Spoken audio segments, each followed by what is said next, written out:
অসম চৰকাৰৰ অৰুণাচল প্ৰদেশত বসবাস কৰি থকা মৰাণ জনগোষ্ঠীৰ অসমৰ আদিম ভূমিপুত্ৰ মৰাণ জনগোষ্ঠীৰ অৰুণাচল প্ৰদেশৰ বসবাস কৰি থকা এই মৰাণসকলৰ যি প্ৰাপ্য অধিকাৰ আচলতে ক'ব লাগিব স্থায়ী বাসিন্দাৰ প্ৰমাণপত্ৰ এই প্ৰমাণপত্ৰ আজি ইমান বছৰ ধৰি আচলতে তেখেতলোকে পোৱা নাছিল অৰুণাচলত কিন্তু এতিয়া অসম চৰকাৰৰ মাননীয় মুখ্যমন্ত্ৰী হিমন্ত বিশ্ব শৰ্মাদেৱে আজি অসম কেবিনেটৰ সিদ্ধান্তৰ মৰ্মে অৰুণাচল প্ৰদেশত বসবাস কৰি থকা মৰাণসকলৰ স্থায়ী বাসিন্দাৰ প্ৰমাণপত্ৰ অৰ্থাৎ PRCৰ ক্ষেত্ৰত অসম চৰকাৰৰ পৰা যিখিনি সুবিধা প্ৰদান কৰিব লাগে উক্ত সুবিধাখিনি আমি প্ৰদান কৰিম বুলি ঘোষণা কৰিছে। আমি এই চেগতে মৰাণ ছাত্ৰ সন্থাৰ অৰুণাচল প্ৰদেশৰ মৰাণ ছাত্ৰ সন্থা তথা অৰুণাচল প্ৰদেশৰ কাষতে লাগি থকা হিচাপে আমি মৰাণ ছাত্ৰ সন্থা দিয়াক আঞ্চলিক সমিতিয়ে আদৰণি জনাইছোঁ। লগতে হিমন্ত বিশ্ব শৰ্মাদেৱলৈ আমি ধন্যবাদ জনাইছোঁ। কিন্তু এইখিনি কথা আমিও ক'ব লাগিব। আচলতে সীমামূৰীয়া হিচাপে আমিও এই কাষতে লাগি আছোঁ হয়।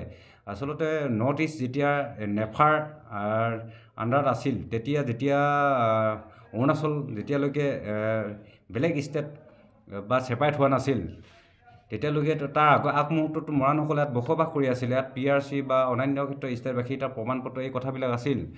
কিন্তু এতিয়া কথাটো আহিল যে এই পৰ্যায়খিনি আচলতে কিমান দিনলৈ অদূৰ ভৱিষ্যতে কিমান দিনলৈ থাকিব এই কথাখিনি কিন্তু চিন্তা কৰিবলগীয়া বিষয়।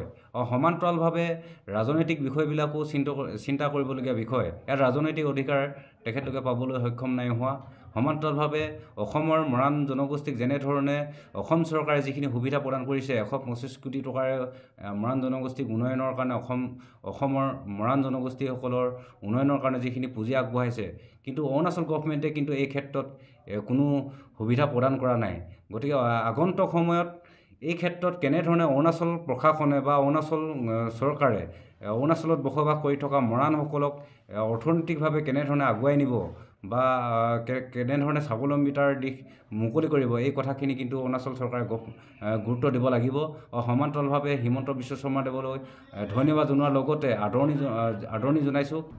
गवर्नमेंट का तरफ से कैबिनेट एक डिसीजन आया है कि अरुणाचल में मरान ट्राइब जितने भी रह रहे हैं उनको PRC दिया जाएगा बोल के ऐसा एक डिसीजन आया है। लेकिन ये PRC जब तक अरुणाचल गवर्नमेंट PRC प्रदान नहीं करेगा, जब तक अरुणाचल गवर्नमेंट PRC इशू नहीं करेगा तब तक ये आसाम से देने का एक डिसीजन लिया है। क्योंकि जॉब के लिए एजुकेशन पर्पस के लिए थोड़ा तकलीफ हो रहा था PRC के लिए, इसके लिए एक डिसीजन लिया था। जब हम लोग प्रोटेस्ट किए तब हम लोग 3 government Arunachal government, Assam government और सेंट्रल गवर्नमेंट को हम लोग अपील किया था कि हम लोग को अरुणाचल में जितने भी मरान कम्युनिटी रहते हैं और अदर्स नॉन APST रहते हैं, जो इंडिजिनियस नॉन APST रहते हैं उनको PRC देने के लिए।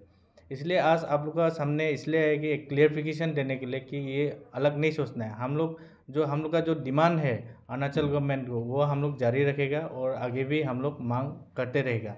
लेकिन हम लोग इसमें आज असम CM डॉक्टर हिमंत बिश्व शर्मा जी ने कहा है कि अरुणाचल और असम CM दोनों मिलके हम लोग एक परमानेंट सॉल्यूशन लाने का कोशिश करेगा और इसके लिए हम लोग उम्मीद रखता है कि बहुत जल्द से जल्द ये चीज़ हम लोग को एक परमानेंट सॉल्यूशन लाएगा बोल के। धन्यवाद।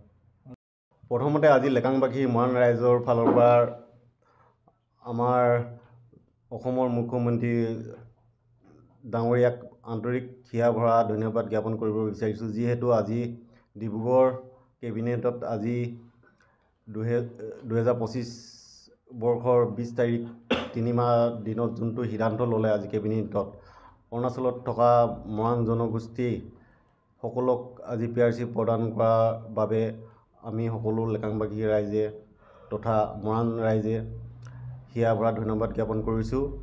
লগতে যিখিনি চৰকাৰৰ সা সুবিধা প্ৰদান কৰিছে তাৰ বাবে আন্তৰিক ধন্যবাদ জ্ঞাপন কৰিছোঁ।